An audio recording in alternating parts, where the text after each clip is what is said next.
This is the head of the Rhondda Valley in South Wales, a chilly place in winter, especially today, the day after one of the coldest nights of the year. Down there in the Mardy colliery, men are still digging coal like their fathers and their grandfathers before them.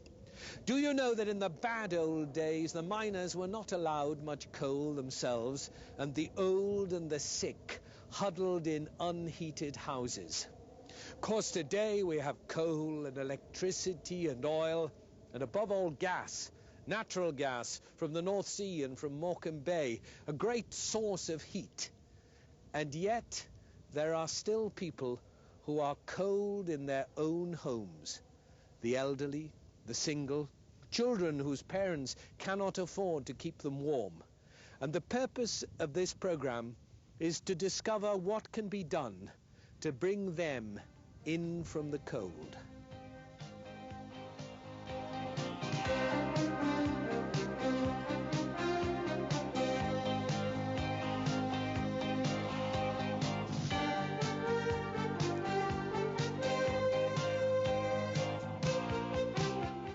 Every winter in Britain, we see the headlines about the crisis of low-income households, especially the elderly, struggling to keep warm in cold weather. But although it is the old and cold who find most sympathy in Fleet Street, the young and cold can and do suffer just as much. Tracy Davis is 19 and a single parent, living not far from the mining village of Mardy in Merthyr Tydfil. Well, it's hard to heat the house in this winter on supplementary benefit. The weather's so cold that I can't afford to put the heating on. There's not enough money coming in. The house is awful drafty, and Owen is suffering from bronchitis. I've seen the doctor and he says the living conditions, I can't afford to put the heating on in the day, only in the night. And I can't allow him to play on the floor because it's too drafty. Like 4 million other claimants of supplementary benefit in this country, Tracy Davis receives about £40 a week to provide for all her and her child's food, clothing, laundry, public transport, household goods, furnishing, and the other bare essentials of life. It is plainly a struggle to cope with heating bills on top of all this. We have a term for this inability of our citizens to keep warm at a price they can afford. It is called fuel poverty. Unravelling the consequences of fuel poverty is often as complicated as unravelling its causes. What we do know is that for most people on low incomes, the result of fuel poverty is the misery of constantly feeling cold for more than half the year. For many, this also means ill health, and for some, especially the elderly and the infirm, the final result can often be an unnecessary and tragic death. It's not just the elderly group who are susceptible to low indoor temperatures and illnesses. There are vulnerable groups, particularly sick people, disabled who are immobile in their homes, and also the important group of young children. Now, if we have cold floors and if we have drafts, then those children are going to be susceptible to the effects of cold. The sort of examples that we have of cold-induced illness in children are particularly cold-induced asthma and respiratory disease. For many, the price to pay for the health of their children is running up an unpayable debt to the fuel boards. It is a debt the fuel boards are unwilling to carry. Every year, nearly 100,000 homes are disconnected from mains electricity or gas for failure to pay the bill. Disconnection means separation not only from fuel, but also from the quality of life the rest of us take for granted in a civilized society. But for elderly people, the threat of disconnection is less important than the indignity of debt. Recent research has shown that many will rather go hungry than face debt and disconnection. The research evidence shows that really large proportions of people in this country suffer from the cold. I mean, we're literally talking about millions of old people who live in living rooms and bedrooms too, with temperatures way below the recommended level. About half of old people, for example, have living rooms of about 61 degrees Fahrenheit in the morning. That's very low indeed. For many elderly people, the only places where they can afford to keep warm in winter are public buildings and shopping centres. But it is not only the elderly who are forced to seek free heat. Low incomes affect many other groups in society, and many unemployed young people now live their days in places like this. But low incomes are only one side of the problem. A second cause is the price of fuel. But there is a third reason, less well publicised and understood. It is the unnecessary waste of heat from most of our nation's homes, in spite of the high cost of fuel. It is never possible to stop all the heat leaking from inside a house to the colder air outside. What does vary is how fast it leaks. In Britain and Northern Ireland, the excessive rate of heat loss gives us the unenviable reputation of having some of the coldest homes in Europe. People like Dr. Collins see the tragic effects of that reputation every winter. On January the 18th, 83-year-old William Robson was admitted to hospital after being found collapsed in his Gateshead home by his son Joseph. On admission, it was found he was suffering from severe hypothermia and bronchial pneumonia. It was clear to the emergency team who admitted him that cold conditions at home were the major contributing factor. The heat from this fire should have been enough to keep William Robson warm and healthy. But heat moves fast. It travelled first by convection and radiation to his doors, walls and windows, and then up to the ceiling and roof of his tiny flat. From there it was a short one-way trip to the freezing winter air outside. For William Robson, it was also a one-way trip. He died the next day, January the 19th. Cause of death, bronchial pneumonia as a result of hypothermia. Now, apart from reducing fuel prices and raising benefits, what else could have been done to prevent such a tragedy? 15 centimetres of insulation in his loft might have retained enough heat to keep William Robson alive. He might also have been less susceptible to pneumonia if these gaps under his doors and around his windows had been properly draft-proofed. Mary Ince, a consultant in building design, explains. The trouble is that in this country at the moment, although a certain amount has been done for loft insulation in particular, there are still thousands of houses all over the country which haven't got any loft insulation or have only got an inch, and very few have had proper draft stripping done, and certainly other measures such as wall insulation are very few. Unfortunately, the majority of dwellings which are the worst from the point of view of heat loss are actually occupied by people who have the lowest incomes. At first sight, the solution is simple. Not far from Tracy Davis's cold home is a large DIY store which sells the insulation and draft-proofing materials that could either keep her house warmer, cut her fuel bills, or even do both. There is also financial assistance available to help to pay for things like this. The local council can give a grant towards the cost of a jacket to cover a hot water cylinder or towards the cost of loft insulation. And in the case of pensioners in need, a very big grant. Everybody on supplementary benefit can get a single payment from the DHSS to pay for the cost of draft excluders. The problem is that many people don't even know that these grants and payments are available. Some people don't even know that the materials are available, let alone the means of purchasing them. And there's one other problem. The grants do not cover the cost of fitting. And if you're old and infirm, a bit arthritic, it's very difficult to shin up and down a ladder. So what are we going to do to make sure that things like this can be taken from these shelves and put in the cold homes of all the people on supplementary benefit? More than 4 million people. Well, let me show you the answer.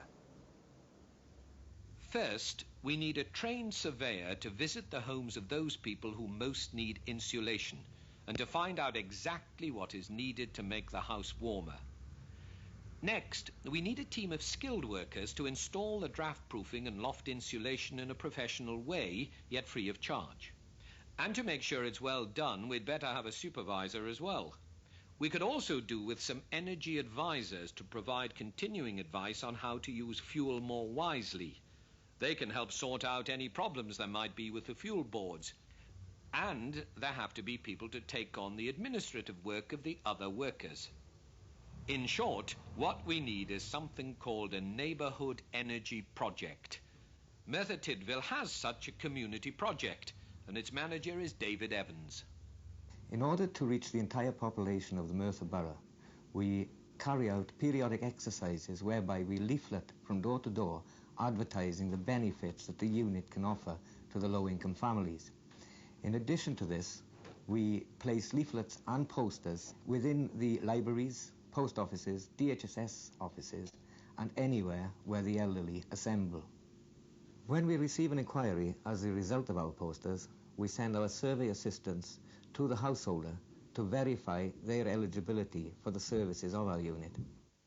The surveyor's first task is to explain to the client exactly how the project works, and that it is a community service and not a commercial company. It's essential that elderly people especially feel confident in the project, as it's also necessary for the surveyor to ask about personal circumstances, such as savings, in order to obtain grants. Once the basic information has been gathered and the client put at ease, the surveyor then has to find out which materials are needed to draft-proof and to insulate the house. First, all the doors and windows in the house are checked, the materials specified. Loft insulation grants are now available for lofts with less than an inch of insulation, as well as for those houses with none at all.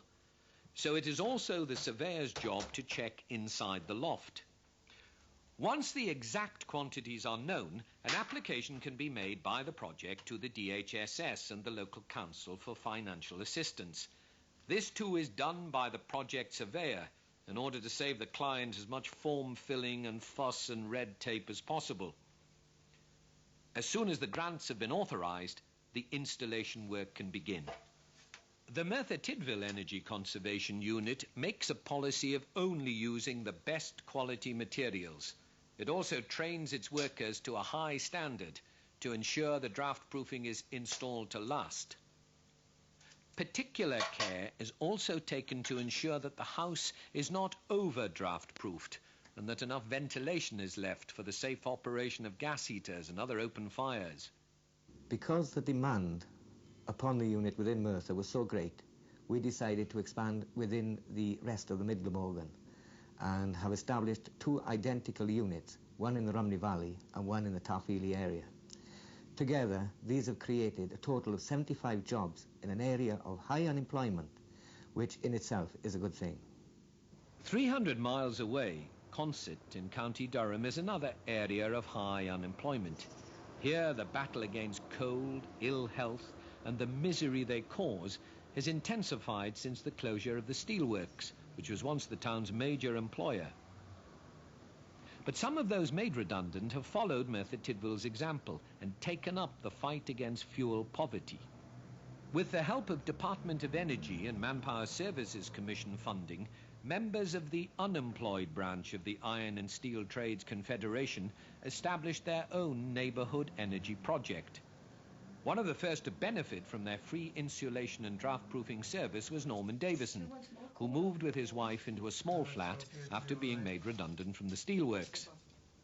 Well, after we'd gotten to sort of to our liking, clean and tidy, the only thing was that we could never be warm in the house. And I was down Front Street one day, and I happened to see one of the chaps I used to work with down at the concern company. And I was asking him how he was going on. He said, all right, he was working. And I says, oh, who are you working for? And he says, the energy concern, you know, draft-proofing and that. And I says, oh, that's just what we could do with. The next thing we knew, they were taking measurements, and before we knew where we are, everything was complete, the job was finished. And I can definitely say it's 1,000% better. And we do conserve the energy. There's no doubt about that. And every bit of coal we put on the fire, it serves its purpose. It heats the flat. And there's no drafts, none whatever. It's very, very comfortable. And they made a really exceptional, good job of it. But it is not only the inhabitants of Consett and Merthyr Tydfil who now benefit from the services of their neighbourhood energy projects. They are only two of nearly 300 similar schemes in the British Isles, set up through the charity Neighbourhood Energy Action. Not long ago, there was only one. It was in the city of Durham, not far from Consett. And one of the men most involved in this development from 1 to 300 was Robert Davis.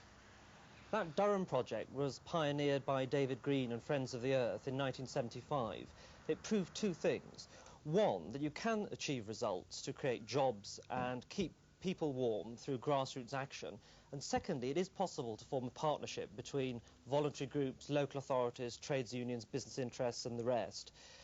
And then in 1979, we decided to try and take an initiative with central government to get a project in every area. And we worked with the National Council for Voluntary Organisations and persuaded the Department of Energy and Manpower Services Commission to support a national initiative. And this was really the start of Neighbourhood Energy Action. The result has been an impressive development of projects throughout the British Isles. By 1986, these projects had been responsible for insulating and draft-proofing over 170,000 homes. Although Neighbourhood Energy Action is developing projects from the Scottish Highlands to Cornwall, its national office is in Newcastle upon Tyne. Neighbourhood Energy Action. The staff here in Newcastle realise that their work is only just beginning.